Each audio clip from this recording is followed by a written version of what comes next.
তুমি আসমানে থাকো প্রভু, আমি জমিনে। তুমি আসমানে থাকো প্রভু, আমি জমিনে। পৃথিবী না জানো আমি তো জানি, আমি কি পাপ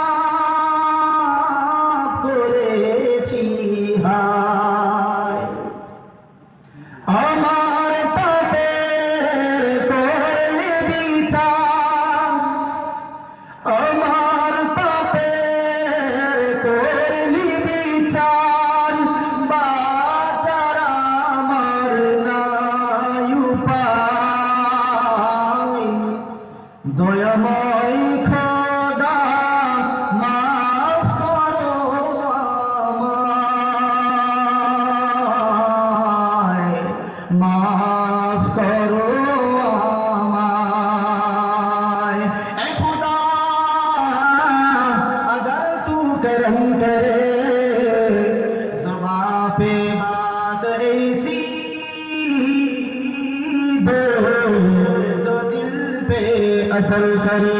शकल बिल बलागल ओला भी कमालिही कशफत तुजा भी जमालिही असहत भी खिसालिही सल्लु अलैहि व आलिही। शकल बिल सल्लल्लाहु अलैहि वसल्लम। বিশাল সালামের সবর, যেহেতু আমাদের সালামের অভ্যাস বন্ধ হয়ে গেছে, এই জলসাটা কায়েম হয়ে যায়, কবুল হয়ে যায়। প্রথম নাম্বার সবক আমরা নিয়ে নেই। আগামীকাল থেকে দুইটা ফায়দা বলবো, অবশ্যই তার আগে আমি দেখতে চাই এই সালাম দেওয়া শুধু হুজুরদের কাজ না, এটা মৌলভী সাহেবদের কাজ না, এটা মাদ্রাসার বাচ্চাদের কাজ না, এটা হলো মুসলমানদের কাজ। বলুন ঠিক কিনা?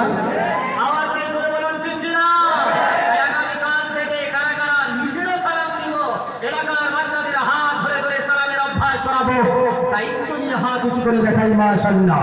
জোরে বলি নারায়ে তাকবীর, জোরে বলি নারায়ে তাকবীর। আল্লাহ পাক কবুল করুন। সকলে জোরে বলি আল্লাহুম্মা আমিন। আমল করব তো ইনশাআল্লাহ। তাই ফায়দা জানিয়ে দিব, দুইটা ফায়দা বলবো, আল্লাহ কবুল করুন। জোরে বলি আল্লাহুম্মা আমিন। عن أبي هريرة رضي الله تعالى عنه قال قال رسول الله صلى الله عليه وسلم من تمسك بسنتي عند فساد أمتي فله أجر 100 شهيد। سبحان الله। ও আসামের মানুষেরা কান খুলে শুনে, এটা আমি ভারতবর্ষের পিএম মিস্টার নরেন্দ্র মোদীর কথা বলি নাই, পশ্চিমবঙ্গের সিএম মাননীয় মমতা ব্যানার্জির কথা বলি নাই, আসামের সিএম সাহেবের কথা আপনাদেরকে বলি নাই। এমন একজন মানুষের কথা আপনাদের সামনে তুলে ধরেছি, তিনি অন্য কেউ না, আপনার আমার প্যারে নবী হযরতে মুহাম্মদ মুস্তাফা সাল্লাল্লাহু আলাইহি ওয়াসাল্লাম।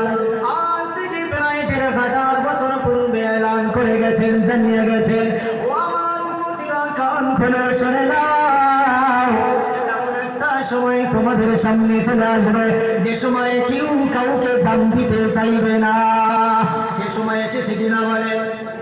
এমন একটা সময় চলে আসবে একজন মানুষ আরেকজন মানুষকে দেখে রেগে যাবে, ভালো চোখে দেখবে না। সেমন জামানা এসেছে কিনা বলে? নবী জানিয়ে দিয়েছেন এমন একটা জামানা চলে আসবে ছেলেরা দাদা না কেউ সম্মান দিতে চাইবে না, বাবা মার ঘর ধাক্কা দিয়ে বাড়ির বাইরে বার করে দিবে। এমন জামানা এসেছে কিনা বলেন? নবী জানিয়ে দিলেন এমন একটা সময় চলে আসবে একজন ডাক্তার আরেকজন ডাক্তারকে সহ্য করবে না, একজন মাস্টার আরেকজন মাস্টারকে মানতে পারবে না, একজন মুয়াজ্জিন আরেকজন মুয়াজ্জিনের পিছনে পড়ে মসজিদ থেকে বার করে দিয়ে নিজে ঘুরবে। এমন জামানা এসেছে কিনা বলেন? একজন মাওলানা আরেকজন মাওলানাকে দেখতে পারবে না। জোরে বলুন, এমন জামানা এসেছে কিনা বলেন? নবী জানিয়ে দিলেন এই ফিতনা ফাসাদের জামানায় আমার উম্মত জলসায় বসার করে আগামীকালকে বাড়িতে যাওয়ার পরে একটা সুন্নতে যদি আদায় করে নেয়, এখানে বসে বসে যদি আদায় করে নেয়, একটা নয় দুটো নয় 100 খানা শহীদের মর্যাদা লাভ করবে। জোরে বলুন সুবহানাল্লাহ। একটু কমিয়ে দিই, নইলে আমার কথার স্পিড বেশি বোঝা যাবে না। একটু হালকা একটু দিই, নাহলে কিছুই বোঝা আসবে না কিছু। মাশাআল্লাহ, আমরা যারা উপস্থিত আছি এখানে বসে একটা সুন্নতকে জিন্দা করেছি, 100টা শহীদের মর্যাদা লাভ করেছি, তাহলে আমাদের লাভ হলো না লস হলো? আওয়াজ নেই, লাভ না লস? লাভ হয়েছে, এটা আমরা খুশি না নারাজ? আওয়াজ নেই, খুশি না নারাজ? এটা হলো আখিরাতের জন্য ফায়দা। দুনিয়ার ফায়দা কি? নবী জানিয়ে দিলেন, আমার উম্মতেরা কান খুলে শোনো না, বড় লোক হয়ে যাবে, বিল্ডিং বালাখানার মালিক তুমি হয়ে যাবে, তোমার টাকার কোনো অভাব থাকবে না, পয়সার কোনো অভাব তোমার থাকবে না, পাকা বাড়ি থাকবে, গাড়ি থাকবে, কোনো জিনিসের অভাব থাকবে না। তারপরে হুজুরের কাছে দৌড়ে দৌড়ে গিয়ে যাবে, আর তেলের বোতলটা হুজুরকে দিয়ে বলবে, হুজুর আমাকে বাঁচান, আমি মনে হয় আর বাঁচতে পারবো না। হুজুর জানিয়ে দেয়, যুবক, বাড়ি আছে, গাড়ি আছে, টাকা পয়সার কোনো অভাব নাই, আমার কাছে কেন এসেছো? আমি তো 2,500 টাকা কামাই, আমি তো 5,000 টাকা মাসে কামাই, আর তুমি 50,000-এর বেশি কামাও, আমার কাছে আসার উদ্দেশ্যটা তাড়াতাড়ি বাতাও। যুবক বলে, হুজুর কোন জিনিসের আমার অভাব নাই, একটা মাত্র জিনিসের অভাব, সেটা হলো আমার পৃথিবীর সব জিনিস আছে, একটা জিনিসের অভাব হলো আমার বিবি আমার কথা মানে না। এমন আছে কিনা বলেন? আওয়াজ না, এমন জামানা পড়েছে কিনা? বিবিরা অনেকে আছে কথা মানে, অনেকের বিবি, কিন্তু অনেকের বিবি আছে স্বামীকে দাম দেয় না। জোরে বলুন ঠিক কিনা? যাদের বিবি দেখবেন তারা একটু গরিব, শ্বশুর বাড়িতে একটু ধনী, বাংলা ভাষা বুঝতে একটু অসুবিধা হয়, তাই না? অসুবিধা হয়। যাদের বিবি দেখবেন একটু ধনী থাকে আর স্বামীগুলো গরিব, তার বাড়িতে মনে হয় গোলাম সেজে থাকতে হয়। আর যাদের বিবি দেখবেন আবার একটু চাকরি করে, এলাকায় এলাকায় ঘুরে ঘুরে পোলিও খাওয়া, ইঞ্জেকশন দেয়, বেজি দেয়, তাদের বিবিদের কথা তো বলাই মুশকিল, স্বামীকে চাকরের মতো খাটায়। আছে কিনা বলেন? আরো দেখবেন যাদের স্বামীও চাকরি, বিবিও চাকরি করে, আরে ভাই রান্না করাটাও পারা সিস্টেম করে নেয়, মশারি টাঙানোটাও পারা সিস্টেম। কলকাতার কথা বলছি, সারাদিন সকালবেলা ম্যাডাম গাড়ি নিয়ে বেরিয়ে যায় আর পুরুষে বেরিয়ে যায়, রাত্রিবেলায় দুজনে আসে, বলে আজকে আমার রান্না করার পালা নেই, তোমার পালা, তুমি রান্না করো। শরীর খারাপ হলে আবার তার বদলে রান্না করে দেয়, সে ভালো হলে কাজা আদায় করে দেয়। এমন মহিলা আছে কিনা বলে? আওয়াজ নেই, আছে কিনা বলে? এমন মহিলা আছে। তাই নবীর সুন্নাত, যদি নবী বললেন আমার সুন্নাত সালামের অভ্যাস করো, বিবি বাচ্চাদের সালাম দাও, তোমাদের ভিতরে কঠিন সমস্যা দূর হয়ে যাবে এবং মধুর মিলন তৈরি হয়ে যাবে। চলে বলি সুবহানাল্লাহ, আরো চলে বলি সুবহানাল্লাহ। আল্লাহ আমার সকলকে সালাম দেওয়ার তৌফিক দান করুন, সকলেই চলে বলি আল্লাহুম্মা আমিন। যাই হোক, মাশাআল্লাহ, ঠিক আছে বলেন? আওয়াজ নেই, কারো আছে? আপনাদেরকে যদি এই প্রশ্ন ঘুরিয়ে দেওয়া হয়, বাড়িতে নরম বিছানা, রঙের বিছানা ছেড়ে দিয়ে, সব কিছু ছেড়ে দিয়ে, সবাই অনেকেই পাশের বন্ধুরাও চলে গেল, আমাকেও ডেকে গেল, দুটোরে পান খাইতে চলে গেল, বললো আর রাত জাগা যাবে না, ঘুম পাচ্ছে, কিন্তু আপনি আমি কেউ ছিলাম না, এখানে বসে আছি। আপনাদেরকেও যদি প্রশ্ন করা হয় এত কষ্ট করে কেন বসে আছেন, একটাই উত্তর দিবেন, হুজুর আমল নাও থাকতে পারে, শিক্ষার জন্য এসেছি, উদ্দেশ্য হলো আমল করে আল্লাহকে খুশি করে জাহান্নাম থেকে বাঁচতে চাই, জান্নাতে যেতে চাই, এই উদ্দেশ্য ছাড়া কারো আছে? আওয়াজ হয়ে আছে? তাহলে আমরা হাত উঁচু করে দেখাই কারা কারা আমরা জান্নাতে যেতে চাই। মাশাআল্লাহ, নারে তাকবীর, আরো জোরে নারে তাকবীর। আল্লাহ পাক কবুল করুন, সকলেই জোরে বলে আল্লাহুম্মা আমিন। জান্নাতে যাবো ইনশাআল্লাহ সবাই। বয়ান শেষ হওয়ার আগে কারা কারা বাড়িতে পালিয়ে যাবো হাত তুলে দেখাই। মাশাআল্লাহ, সবাই দেখে নিল, কেউ হাত তুলি নাই। এবার যদি মাঝখানে এদিক সেদিক তাকিয়ে পালান, সবাই তাকিয়ে দেখবে ভাইয়ের জবানের ঠিক নাই। এই জন্য আমি জোর জবরদস্তি করি নাই, আপনারা হাত উঁচু করে স্বীকার করেছেন আমরা জান্নাতে যেতে চাই। তাই ইনশাল্লাহ জান্নাতে যাওয়ার কৌশলখানা বলে যাব, না বলে ইনশাল্লাহ যাব না, কৌশলখানা নিয়ে বাড়িতে যাব, সকলেই জান্নাতে যাওয়ার চেষ্টা করবে ইনশাল্লাহ। তৈরি আছি তো ইনশাল্লাহ? তারা সবাই জান্নাতে যেতে চায়। এবার প্রশ্ন হলো জান্নাতে যায় কারা? কারা জান্নাতে যায়?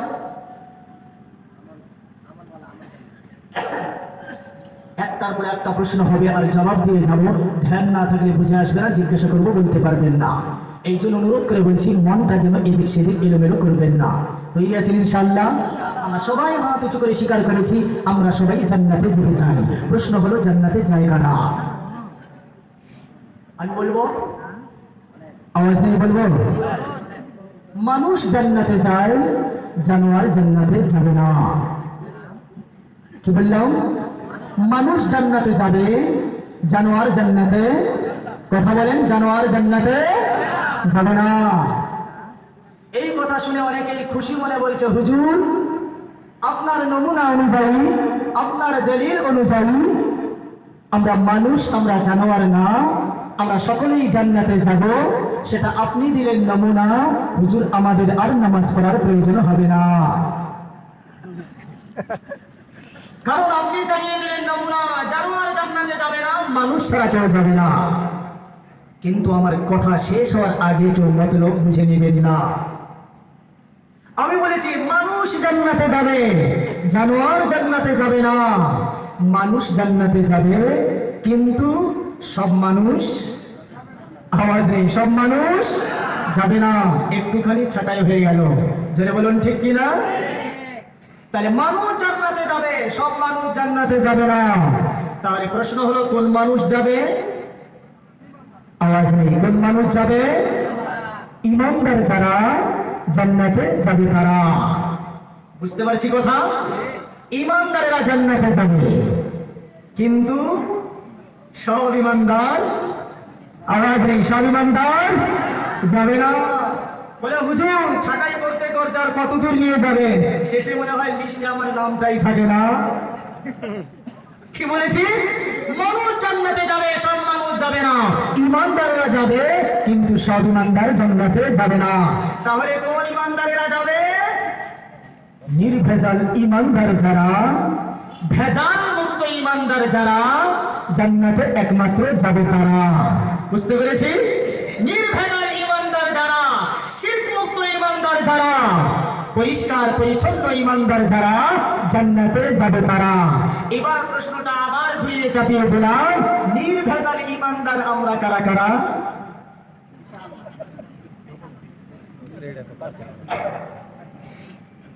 এবার প্রশ্ন আবার ঘুরে চাপলো, নির্ভেজাল ঈমানদার কারা?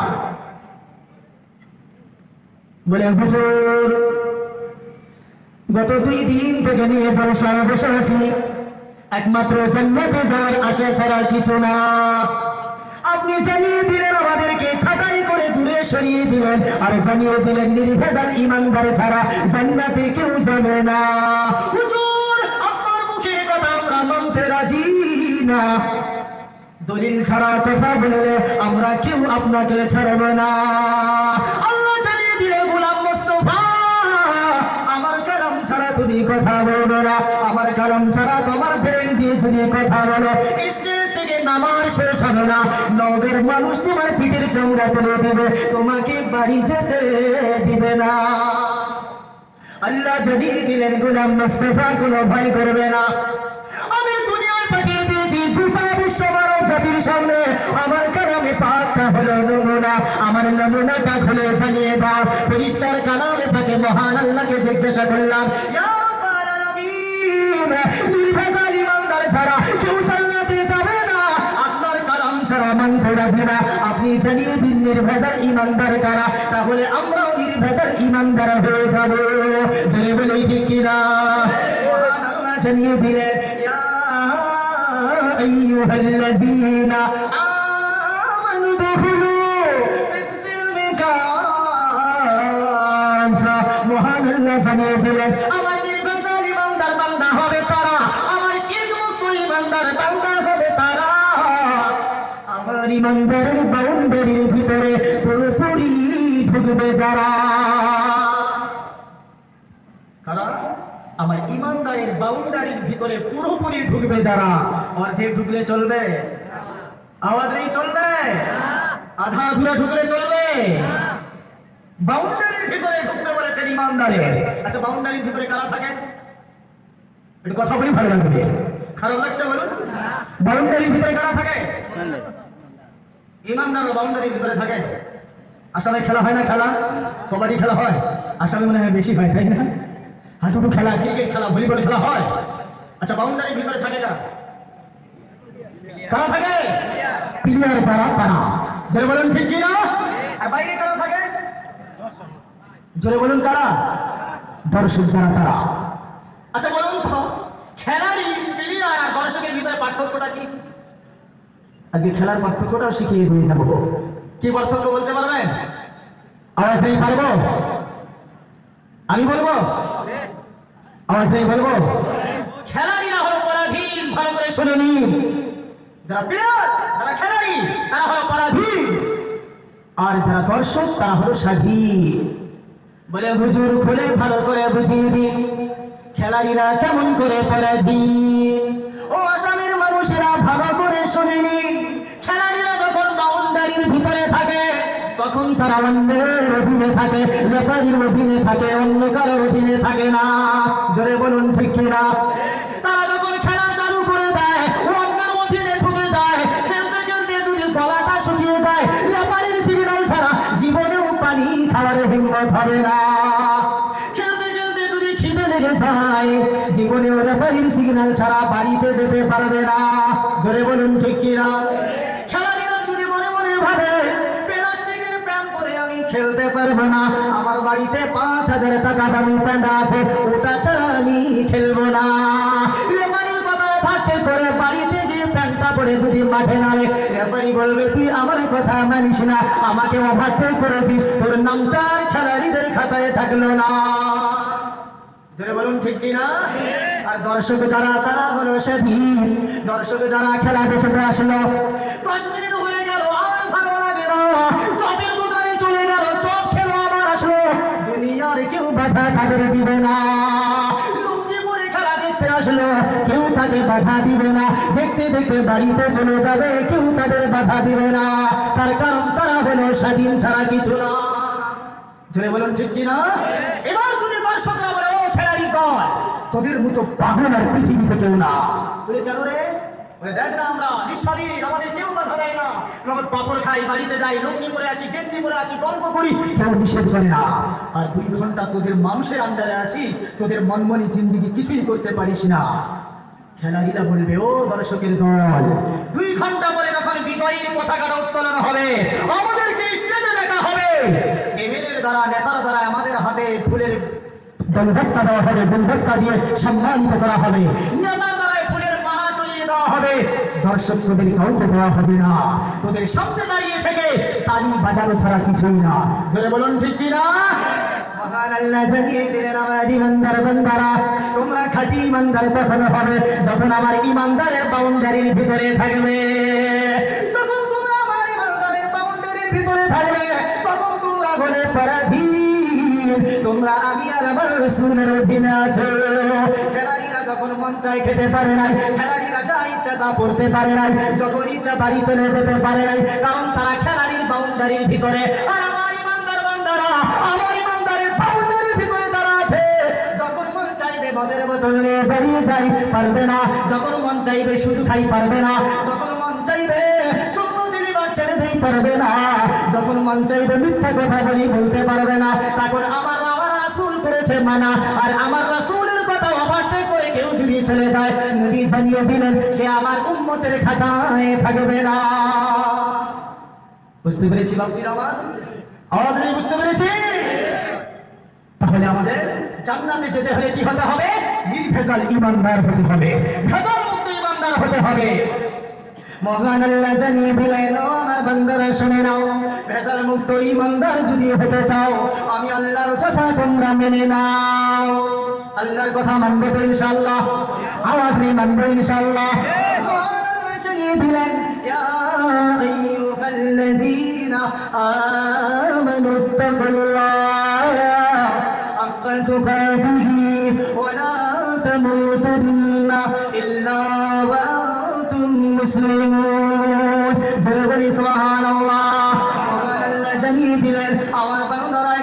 আমি আল্লাহকে ভয় করে নাও, আর আমি যেটা বলি সেটা শুনে নাও। সেটা হলো কি, ওয়ালা তামুতুন্না ইল্লা ওয়া আনতুম মুসলিমুন। মহান আল্লাহ জানিয়ে দিলেন, ও আমার মানব জাতিরা রে, তোমরা মুসলমান না হয়ে মরবে না। কি বলেছে আল্লাহ? মুসলমান না হয়ে মরতে নিষেধ করেছেন। তার মানে মুসলমান হয়ে মরতে বলেছেন, ঠিক কিনা বলে? মরবো তখন ঠিক আছে, মরবো তখন ঠিক আছে। তাই মুসলমান হয়ে যদি মরতে চাই, কখন মুসলমান হতে হবে? আমাদের তখন বুড়ো হওয়ার পরে। এখন যদি কাউকে বলা হয় ভাই নামাজ পড়ো না কেন, বলে হুজুর যে না আমার তো এখন বয়সই হয় নাই, বলে কিনা বলেন? কারণ আল্লাহ জানিয়ে দিলেন, আমার বান্দারা শুনে নাও, বাঁচতে যদি চাও মুসলমান না হয়ে মরবে না। আর গোটা বিশ্বের মানুষ জানিয়ে দিল, আল্লাহ মরার পরে মুসলমান হবে, মরার আগে মুসলমান হব না। আল্লাহ জানালেন মুসলমান হয়ে মরো, আর আমরা কি জানিয়ে দিলাম? মরার পরে মুসলমান হব, আগে হবে না। বলে হুজুর কখন বললাম? আপনাদের দিই দলিল দেব, অন্য কারো দিয়ে না। মানুষ মরে, এলাকায় মরে, এলাকাতে মানুষ মরে, তাদের জানাজা দেন, গোসল করান। কোথায়? একদম রাস্তার মাঝখানে গোসল করান। কোথায়? বাড়িতে, একদম মহিলাদের সামনে, খোলামেলা জায়গায় না, মশারি খাটিয়ে পর্দাতে মহিলাদের আড়ালে গোসল করান। জোরে বলুন ঠিক কিনা? কারণ কি বলুন? কি জন্য করান? যে মুসলমান বেপরদায় গোসল করানো যাবে না, এর যতটা 17 টাকা ফরজ, গোসল করতে গিয়ে যদি পর্দাটা খুলে যায়, কাপড়খানা খুলে যায়, কেউ দেখে নিলে তার জন্য হারাম হারাম হারাম। যার জন্য মুসলমান পুরুষকে পর্দায় গোসল করাতে হয়, যার জন্য মরার পরে মশারি খাটিয়ে গোসল করান। জোরে বলুন ঠিক কিনা? কিন্তু আমার আসামের বাচ্চারা মাথা ঠান্ডা করে জবাব দেয়, যে যুবকটা গোসল করিয়ে দিলেন মরার পরে মশারি খাটিয়ে, ওই যুবকটা যখন বেঁচে ছিল, ওই যুবকটা যখন দুনিয়াতে জিন্দা ছিল রে বাবা, ওই যুবকটা গোসলখানায় গোসল করেছে, বেপরদায় করেছে, জীবনে পর্দা করা জানে না। গোসল করে শর্ট প্যান্ট পরে উলঙ্গ হয়ে গোসলখানা দিয়ে কলের পার থেকে নিয়ে বাড়িতে রুমে গেল। বাড়িতে ভাবি আছে, বাড়িতে চাচি জান আছে, বন্ধের মতো মেয়েরা আছে। বেপরদায় যুবকটা ছোট রঙের পরে, ছোট প্যান্ট পরে গোসল করে ঘরে চলে গেল। একবার পর্দা করা জরুরি ভাবলো না, কিন্তু মরার পরে মশারির ভিতরে গোসল করাই না, আর মরার আগে নিজে গোসল করলো, বিপর্দায় চলে গেল। আল্লাহ বলছেন, ওই মরার পরে মশারির ভিতরে গোসল করে লাভ হবে না, মরার আগে তোকে গোসলখানায় করতে হবে। জোরে বলুন ঠিক কিনা? আসামের জওয়ানেরা জবাব দেয়, যুবকের দলে রাজ্যে যুবকটা মরার পরে মশারির ভিতরে গোসল করিয়ে দিলাম। ওই যুবকটা গুয়াহাটিতে কাজ করতে গেল, বিহারের মাটিতে গেল, দিল্লিতে চলে গেল। গরমের সময় চলে আসলো, রাস্তার ধারে টিউবওয়েল আছে, তারপর পুরো দল জোয়ান জমা হয়ে গেল। হাফ প্যান্ট পরে গোসল করলো রাস্তার ধারে, হই হল্লা করে লাপালাপি চাপাচাপি করে গোসলখানা করে নিল। রাস্তা দিয়ে মায়েদের মতো মেয়েরা গেল, বন্ধের মতো মেয়েরা গেল। জীবনে ওই যুবক পর্দার কথা ভাবলো না। যেটা বলুন ঠিক কিনা? আজরাইল যখন প্রাণ পাখিটা নেয়, মৃত্যুর যন্ত্রণায় অনেকেই পেশাব করে ফেলে। আচ্ছা কিনা বলেন? আচ্ছা, পেশাব অবস্থায় কাপড় পরানো হয়? আওয়াজ নেই হয় না, গরম পানি দিয়ে পরিষ্কার করে তারপরে কাপড় পরানো হয়, ঠিক কিনা বলেন? আচ্ছা, কেন করানো হয়? কারণ এই জন্য করায়, এই যুবকটা মুসলমান, মুসলমান নাপাক হতে পারে, নাপাক থাকতে পারে না। গোটা বিশ্বের মানুষ নাপাক হবে, নাপাক থাকবে, কোনো অসুবিধা হবে না, কিন্তু মুসলমান যুবক নাপাক হবে, নাপাক থাকতে পারে না। যার কারণে মরার পরে পেশাব করলো, মরার সময় তাকে মরার পরে গরম পানি দিয়ে পরিষ্কার করে ধুয়ে জামা পরিয়ে দিলাম, কাপড় পরিয়ে দিলাম, নাপাক তাকে রাখলাম না। জোরে বলুন ঠিক কিনা?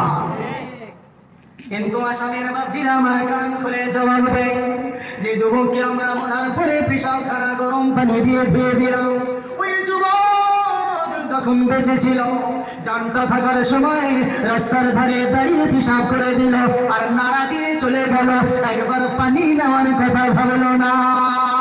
আল্লাহ জানিয়ে দিলেন, মুসলমান হয়ে মরো, মরার পরে মুসলমান হলে চলবে না। যেটা বলুন ঠিক কিনা? ভুল বলছি নাকি কথাগুলো? বলেন, যেগুলো বাস্তব কথা সেগুলোই তুলে ধরেছি। মহিলারাও মরে কিনা বলেন? মায়েরা মরে? কাপড়ের কাপড় পরান কয়টা? আওয়াজ নেই, কয়টা? পুরুষদের তিনটা, মেয়েদের পাঁচটা, দুটো বেশি কেন? আওয়াজ নেই বেশি কেন? তার কারণ এটা বুঝিয়ে দিলাম, পুরুষের থেকে মহিলাদের পর্দার গুরুত্বটা বেশি। জোরে বলুন ঠিক কিনা? যার কারণে মহিলাদের পাঁচখানা কাপড় দিয়ে পেঁচিয়ে আবার যখন খাটিয়ার উপরে জানালার সামনে শোয়াই না, উপরে আবার খাটিয়ার উপরে একটা চাদর দিয়ে ঢেকে দেই কিনা বলেন? আওয়াজ নেই, দেই কিনা বলেন? কেন দেয়? এই জন্য দেয়, মুসলমান নারী খাটো না লম্বা, ছোট না বেটে, মোটা না পাতলা, এর কোনো অঙ্গ প্রত্যঙ্গ জানাজা দিতে এসে কোনো পুরুষ যেন তাকে দেখতে পারে না। যার কারণে পাঁচখানা কাপড় দিয়ে পেঁচিয়ে খাটিয়ার উপরে রেখে উপরে একটা চাদর দিয়ে ঢেকে দিলাম, যাতে করে কেউ দেখতে পারে না। যদি বলেন ঠিক কিনা? কিন্তু আসামের ভাবজিরা আমার জবান খানা খুলে উত্তর খানা দেয় যে মহিলাটার, যে মেয়েটা মরার পরে পাঁচটা কাপড় পরাইলাম, জানাজার খাটিয়াতে শোয়াইলাম এবং খাটিয়ার উপরে কাপড় দিয়ে ঢেকে দিলাম, কাউকে দেখতে দিলাম না। ওই মহিলাটা যখন বেঁচে ছিল, বাবা তার ডাক্তার সাহেব, মাস্টার সাহেব বাজারে নিয়ে চলে গেল, আর তার মেয়ে বলল, বাবা গো, এই যে সরলা বাখানা জামাখানা লটকে আছে, এই জামা ছাড়া আমি নিব না। এমন বেহায়া বাবা আছে, মেয়ের কথা ধমক দিতে পারে না, মনে মনে ভাবে আমি ডাক্তারের মেয়ে, এমন পোশাক ছাড়া মানাবে না। শর্ট প্যান্ট খানাও কিনে দেয়, জিন্সের প্যান্ট খানাও পরিয়ে দেয়। ও বাচ্চিরা আমার, মাথার কাপড় তো দূরের কথা, ডাক্তার হাজি সাহেবের মেয়ে বাজারে চলে গেল, মেলাতে চলে গেল, বুকে উড়না নেওয়া ভাবলো না। যদি বলুন ঠিক কিনা? ও সাদের মানুষ, নবীর বেটি ফাতেমা আছিল কিনা? ছিল কিনা? আমাদেরও বেটি আছে কিনা? আওয়াজ আছে কিনা বলেন? কান খুলে বলেন।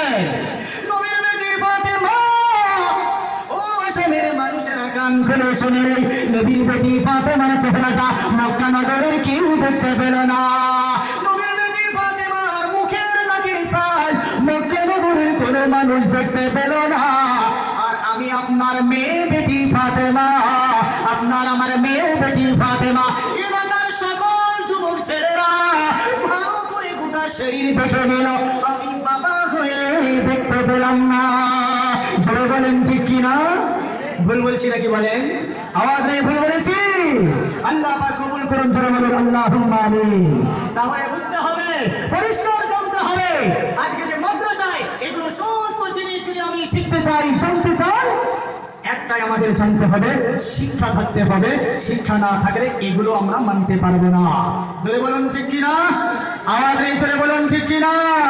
আমার আল্লাহ জানিয়ে দিলেন, আমার বান্দারা, নির্বেকার ইমানদার বান্দা যদি হতে চাও, গোটা পৃথিবীর বুকে একমাত্র আমি আল্লাহর উপরে ভরসা করে নাও। আল্লাহর উপরে ভরসা করি? আওয়াজ নেই, করি? কারা কারা করি? হাত উঁচু করে দেখায় আল্লাহর উপরে ভরসা করি। মাশাআল্লাহ। এদিকে আলু আবার হয়, আলু চাষ হয়, আলু চাষ করেন, আলু বুঝেন? এত বড় বড় ছোট আলু আবার হয়। আল্লাহর উপরে ভরসা করি, তাছাড়া কারো উপরে করি না। সুদের টাকা নিয়ে, বন্ধনের টাকা নিয়ে একটা আলুর বস্তা 4000 টাকা দিয়ে কিনে খেতে লাগিয়ে দিলাম, বিশাল বরকত হয়ে গেছে। এক বস্তার বিনিময়ে 10 বস্তা 20 বস্তা পেয়ে গেছি। হুজুরের কাছে গিয়ে বললাম, হুজুর এত বরকত আল্লাহ আমাকে দিয়েছে, এক বস্তার বদলে 20 বস্তা পেয়ে গেছি, কোনো অসুবিধা নেই হুজুর, চিন্তা করবেন না, আপনার মাদ্রাসায় আমি 2 বস্তা আলু দিব, আমার মাথায় করে এনে দিব, হুজুর চিন্তা করবেন না। আলু 2 বস্তা এনে হুজুরকে বলে, হুজুর এই 2 বস্তা রেখে দেন, আর আমার জন্য, আমার বিবির জন্য একটু দোয়া করে দেন না হুজুর, আল্লাহ আলুতে অনেক বরকত দিয়েছে, আমাদের জন্য আল্লাহ ক্ষমা করে দেয়, অসুস্থতা যেন দূর করে দেয়। এবার হুজুর হাত উঁচু করে বলে, রব্বানা যালামনা। ফেরেশতা বলে, ও মৌলভী সাহেব, বেকুব হয়ে গেছে, হাতখানা নামো না, তোমার দোয়া জীবনে কবুল হবে না। কারণ যে আলু তোমার মাদ্রাসায় দিলে আসলে অরিজিনাল আলু না, এই আলুগুলো হলো ভেজাল আলু, ছানা ছাড়া কিছু না। এ তো শুদ্ধের আলুর বাচ্চা ছাড়া কিছু না। একে আল্লাহর উপরে ভরসা বলে? আওয়াজ নেই বলে? বলে না। আরেকটা কঠিন সমস্যা, যে কলকাতার দিকে হয়, আসামের দিকে হয় না। যাদের দেখবেন শুধু মেয়ে সন্তান, হায় রে, সে যে কি ঝামেলায় পড়ে। কেউ যদি 3টা মেয়ের বাবা হয় আর পাশের বাড়িতে কেউ যদি তিনটা ছেলের বাবা হয় আর দুজনেই যদি একই চায়ের দোকানে বসে, দেখবেন ছেলের বাবার সিনাটা যদি 24 হয় তার ফুলে তো 36 হয়ে গেছে। এমন হয় কিনা বলে? আওয়াজ নেই, হয় কিনা বলে? আমি ছেলের বাবা, আমি তিনটা ছেলের বাবা। বলে আসলে তুই ফকিরের বাচ্চা ছাড়া কিছু না। জোরে বলুন ঠিক কিনা? আমাদের এই দিকে অভ্যাস কি জানেন? ছেলের বাবা মেয়ের বাবার বাড়িতে যায়, মেয়ের বাবা ছেলের বাবার বাড়িতে দেখাশোনার জন্য আসে। এদিকেও হয়, আওয়াজ নেই হয়। আর কি করে জানেন? মেয়ের বাবা যখন ছেলের বাবার বাড়িতে আসে, ছেলের বাবা সুন্দরভাবে রাস্তা করিয়ে হাত ধরে বাড়ির পিছনে নিয়ে যায়, নিয়ে গিয়ে বলে, বিয়ে সাহেব, বিয়ে বলেন তো নাকি? এই যতগুলো জমি, আলুর বাগান, খেতের বাগান যা দেখছেন, বিয়ে সব আমার আমার আমার ছাড়া কারো না। মিথ্যা কথার হাড়ি নিয়ে বসে থাকে। বলে তাই নাকি? বলে মাশাআল্লাহ। বলে বিয়ে সাহেব, এই যে এদিকে ডান দিকে যে পাকা ঘরটা দেখছেন, বড় ছেলে গুয়াহাটিতে থাকে, সে দিয়েছে। সামনের যে ঘরটা দেখছেন, এই ঘরটা আমার মেজো ছেলে কলকাতা কাশ্মীরে আর্মিতে আছে, সে দিয়েছে। আর বাম পাশে যে ঘরটা আছে বিয়ে সাহেব, এটা পাকা করেছে দুই দিকে, একদম লিন্টন পর্যন্ত গেঁথেছি, উপরটা রেখে দিয়েছে ফাঁকা। চতুর্দিকে গেঁথেছি, আপনার মেয়েকে বিয়ে দিলে এই ঘরেই থাকবে। চতুর্দিকে গেঁথেছি, উপরে রেখে দিয়েছি ফাঁকা। কিন্তু বিয়ে সাহেব, আপনার মেয়েকে যদি আমার ছেলেকে দেন, বিয়ে দেওয়ার সাথে সাথে লম্বা করে দিবেন আমাকে অনেকগুলো টাকা। তারপরে যখন আমার বাড়িতে ঘুরতে আসবেন, এই ঘরের মাঝখানে দাঁড়িয়ে উপরে তাকিয়ে দেখবেন ওই বিয়ে সাহেব আর নাই, ফাঁকা। এর নাম ভরসা বলে? আওয়াজ নেই। এর নাম ভরসা বলে? বলে না। এলাকার বড় নেতা, জমিদার, ধনী মানুষ, তার ছেলেকে যখন বিয়ে দেয়, বাবারে এলাকার কোনো ইমাম সাহেবকে তার দ্বারা বিয়ে পড়ায় না। বলে আমার ছেলে, আমি এলাকার নেতা, আমি ধনী মানুষ, আমার ছেলের বিয়ে নওগাঁ জামে মসজিদের ইমাম ছাড়া কেউ পড়াবে না। অহংকারে ফেটে যায়। এলাকার গরিবদেরকে দাওয়াত দিতে চায় না, ধনী ধনী মানুষদের আলাদা চেয়ার কেটে রেখে দেয়, আর বড় জামে মসজিদের ইমাম সাহেবকে কল করে। এমন মানুষ আছে কিনা বলেন? আওয়াজ নেই, আছে কিনা বলে? ছেলের বাবা ছেলেকে টাকা দেয়, যা বাজারে গিয়ে, নৌকাতে গিয়ে ভালো ভালো পায়জামা শেরওয়ানি কিনে নিয়ে আয়। জীবনেও পায়জামা পরে দেখে নাই, পাঞ্জাবি পরে দেখে নাই, টুপি পরে দেখে নাই, আর হাজার হাজার টাকা খরচ করে পাগড়ি নাই, লম্বা পাঞ্জাবি নাই, পায়জামা পরে নাই। আর এদিকে ইমাম সাহেব, বড় ইমাম দাওয়াত করেছে, নেতা দাওয়াত করেছে। ইমাম সাহেব ভাবছে আমিও আজকে বড় জুব্বা পরে যাব, পাগড়ি পরে যাব, বড় লোকের বিয়ে ছাড়া যাবে না। বড় লোকের ছেলে পায়জামা জুব্বা পরে নিল, পাগড়িটা মাথায় নিল, অহংকারী বিয়ের আসনে বসে গেল, বিয়ের আসনে সেজে গুজে বসে থাকলো। এদিকে ইমাম সাহেব লম্বা পাঞ্জাবি পরে, পাগড়ি পরে আরামে এসে ওই ছেলের পাশে বসে গেল। আর ফেরেশতা যখন ফেটে যায়, থমকে দাঁড়িয়ে যায়, রব্বানা যালামনা ওয়া মাওলা, আসল আর ভেজালকে সন্দেহ হয়ে পড়লাম, চেনা গেল না।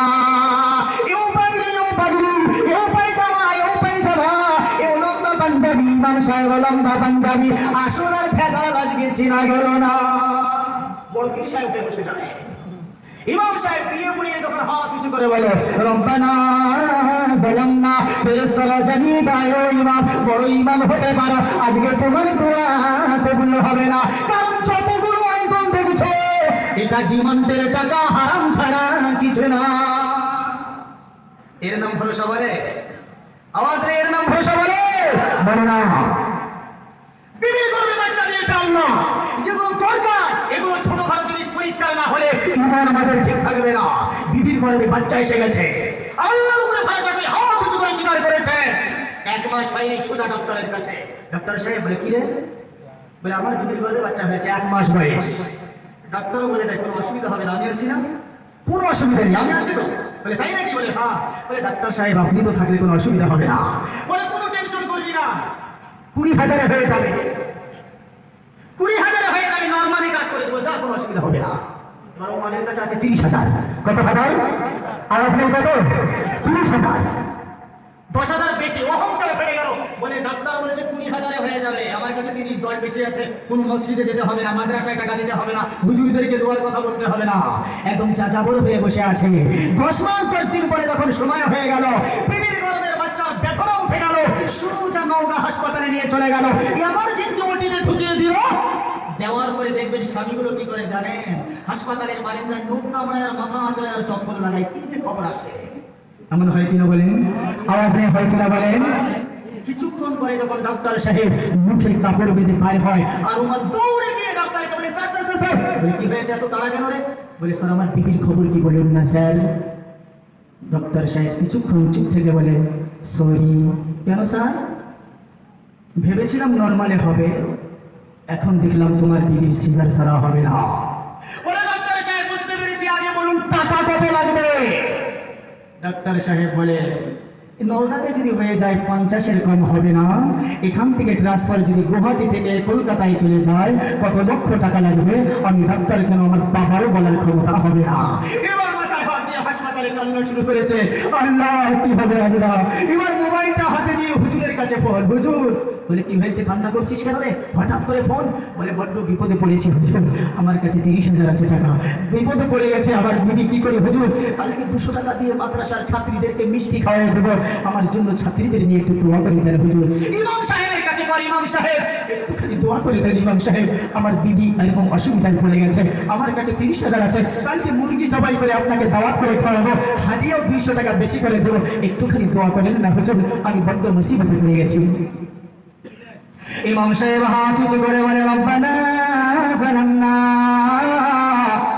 ফেরেশতা দৌড়ে এসে বলে, ও ইমাম, এর আসল খবর তুমি জানো না, ওর বিবির জন্য দোয়া তুমি করবে না, তোমার দোয়া জীবনেও কবুল হবে না। 10 মাস 10 দিন আল্লাহ তোকে বিশ্বাস করে না, ডাক্তারের উপরে ভরসা করেছে, আমি আল্লাহর উপরে ভরসা করে না। ফেরেশতা বলে, ও ইমাম, এই বান্দার জন্য দোয়া কবুল করো না, জীবনে আল্লাহকে জানাই নাই, সেজদা করে নাই, মাদ্রাসায় টাকা দেয় না, হাতখানা নামাও না, আর বিবিকে এখন আল্লাহ সিজার ছাড়া বাচ্চা দিবে না। এর নাম ভরসা বলে? আওয়াজ নাই বলে? এর নাম ভরসা বলে না। যাই হোক, আমরা পুরুষ মানুষেরা জানতে পারলাম যে নির্ভেজাল ইমানদার যদি হতে চাই তাহলে এই জিনিসগুলো আমাকে জানতে হবে, তাহলে আমরা ইমানদার হতে পারবো। যেটা বলেন ঠিক কিনা? এগুলো যদি জানতে চাই কোথায় জানতে পারবো? আওয়াজ নেই কোথায়? আওয়াজ নেই কোথায় জানতে পারবো? মাদ্রাসা ছাড়া অন্য কোনো জায়গায় পাবো না। তাই ছেলেদের মাদ্রাসার দরকার আছে, মেয়েদের মাদ্রাসার দরকার। জোরে বলুন আছে কিনা? আরো জোরে বলুন আছে কিনা? আজকে আমরা মাদ্রাসার ছাত্রী দেখতে পাই না, মাদ্রাসার বাচ্চাদেরকে দেখতে পাই না, ওলামায়ে কেরামদেরকে দেখতে পাই না। একটা কথা মনে রাখবেন, আমি মাস্টার হয়েছি, আমি ডাক্তার হয়েছি, আমি ইঞ্জিনিয়ার হয়েছি, আমি প্রফেসর হয়েছি, আমি বড়লোক হয়েছি, 10 তলা বিল্ডিং এর মালিক হয়েছি, আর মাদ্রাসার কিছু কিছু বাচ্চাদের ফকিরের বাচ্চা বলি, এদের ফিউচার ছাড়া বলি, এরা হলো ফকিরের বল, এদের কোনো ফিউচার নেই, এদের কোনো কাজ নেই, এরা বাচ্চাদের মাদ্রাসায় ছাড়া মিশনে যায় না। এই বলে এমন মুসলমান যারা আছেন অনেকেই নাক ছিটকাই, মাদ্রাসা ভালোবাসি না, মাদ্রাসাকে দেখতে পারি না, এমন মানুষ আছে কিনা বলে? আওয়াজ নেই আছে কিনা বলে? আমি বলতে চাই, কান করে শুনে নেন, আমার ডাক্তারি, আমার মাস্টারি, আমার অহংকার, আমি আইপিএস, আমি পুলিশ, আমি প্রশাসন, আমি ক্ষমতায় আছি, আমার সমস্ত জিনিস নির্ভর করে, আমার সমস্ত জিনিস টিকে আছে, আমি বাহাদুর হয়ে গলা উঁচু করে টিকে আছি মাদ্রাসার এই পাগড়ি পাড়ে দেওয়ালা এই বাচ্চাদের ছাড়া অন্য কারো জন্য নয়, এদের জন্যই টিকে আছে। জোরে বলুন ঠিক কিনা? আরো জোরে বলুন ঠিক কিনা? এরা ছাড়া অন্য কেউ নয়, এদের জন্যই সব টিকে আছে। জোরে বলুন সুবহানাল্লাহ, আরো জোরে বলুন সুবহানাল্লাহ। আমার বন্ধুরা, আমার একটা প্রশ্নের উত্তর দিয়ে আমি মূল কথা বলবো, মেয়েদের মাদ্রাসার কত বড় গুরুত্ব, ছেলেদের মাদ্রাসার কত বড় গুরুত্ব, একটা প্রশ্নের জবাব দিয়ে আমি ইনশাআল্লাহ সেদিকে যাব। প্রশ্নটা হলো, আমরা মুসলমান অন্তরে হাত দিয়ে জবাব দেই, আমাদের রাগ আছে কিনা? রাগ আছে? আওয়াজ নেই, রাগ আছে? আচ্ছা, যখন আমরা রেগে যাই তখন কি করি? কি করি তখন যখন রেগে যাই? কেউ লাঠি হাতে নেই, কেউ ছুরি হাতে নেই, কেউ বন্দুক হাতে নেই, কেউ চড় দেই, কেউ বিবিকে মারধর করি, কেউ ভাই ভাই মারামারি হয়, জমি জায়গা নিয়ে মারামারি হয়, হয় কিনা বলেন? আওয়াজ নেই, জোরে বলে হয় কিনা বলেন?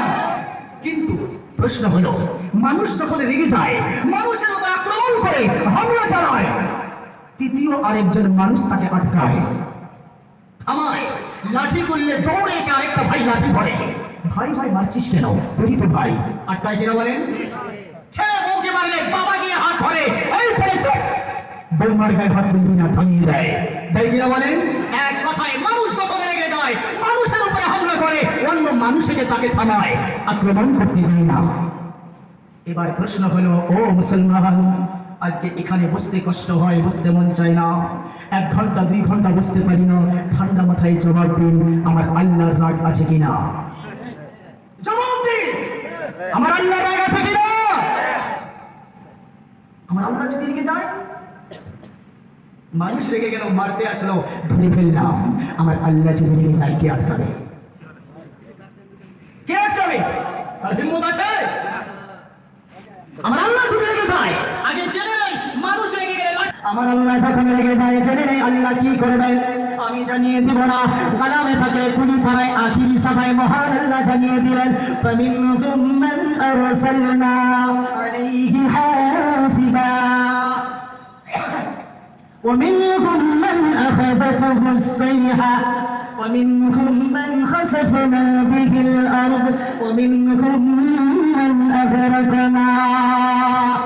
আমার আপনার আল্লাহ যদি রেগে যায়, 4খানা বড় বড় আযাব দিয়ে খানতে হয়। এই মাদ্রাসার বাচ্চা দরকার আছে কিনা, মহিলাদের মাদ্রাসার দরকার আছে কিনা জেনে নেন। আমার আল্লাহ যখন রেগে যায়, 4খানা বড় বড় আযাব মানুষের উপরে নিয়োগ করে দেয়। প্রথম নম্বর আযাবটা কি জানেন? ফামিনহুম মান আরসালনা আলাইহি হাসিবা। মহান আল্লাহ যখন রেগে যায়, মানুষরা যখন নাফরমান হয়ে যায়, আমার আল্লাহ আকাশ থেকে পাথরের বৃষ্টির মতো বর্ষণ করে গোটা মানব জাতিকে ধ্বংস করে দেন। প্রথম আযাব। দ্বিতীয় নম্বরে হলো দ্বিতীয় হলো আমার আল্লাহ আগুনের বৃষ্টি দিয়ে মানুষকে ধ্বংস করবেন। তৃতীয় নম্বরে হলো তৃতীয় নম্বর হলো মহান আল্লাহ যখন রেগে যায়, এই আপনার পশ্চিম কি জায়গার নাম, পশ্চিম মুখ এলাকা, একদিকে মাটিতে টান দিয়ে আর একদিকে টান দিয়ে মাঝখানে ফাঁকা করে দিয়ে ভূমিকম্প করে দিয়ে মানুষকে মেরে দেন। শোনা যায় কিনা ভূমিকম্পের কথা? 4 নম্বরে হলো মহান আল্লাহ যখন রেগে যান, আকাশ থেকে পানি দিয়ে জমিন থেকে পানি তোলে গোটা জাতিকে ডুবিয়ে মারেন। এমনও শোনা যায় কিনা? আওয়াজ শোনা যায় কিনা? এবার প্রশ্ন করো, যারা চলে যায়, জলসা শেষ না করে চলে যায়, যারা মাদ্রাসাকে ঘৃণার নজরে দেখি, তাদের কাছে প্রশ্ন হলো, এই 4খানা বড় বড় আযাব যদি আল্লাহ দেয়, পাথরের বৃষ্টি যদি দেয়, আগুনের বৃষ্টি যদি দেয়, ভূমিকম্প যদি দেয়, আকাশ থেকে পানি, জমিন থেকে যদি পানি পায়, দুনিয়ার কোনো বাহাদুরের ক্ষমতা আছে এটা আটকানোর? কোন নেতার, কোন সরকার দৌড়ে গিয়ে বলবেন, ও এমএলএ, আপনাকে ভোট দিয়ে মেনে বানিয়ে দিয়েছি, আমাদের এই ব্রহ্মপুত্র নদীর পানিকে আটকাতে পারি না, আমার ঘর বাড়ি ডুবিয়ে দিল, আপনাকে ছাড়া আমরা কোথায় যাবো না। এমএলএ বলবে, চলে যাও, আমি বাঁচবো কিনা সেটা বলতে পারি না, বাঁচানোতে দূরের কথা, তোদের আল্লাহ ছাড়া কেউ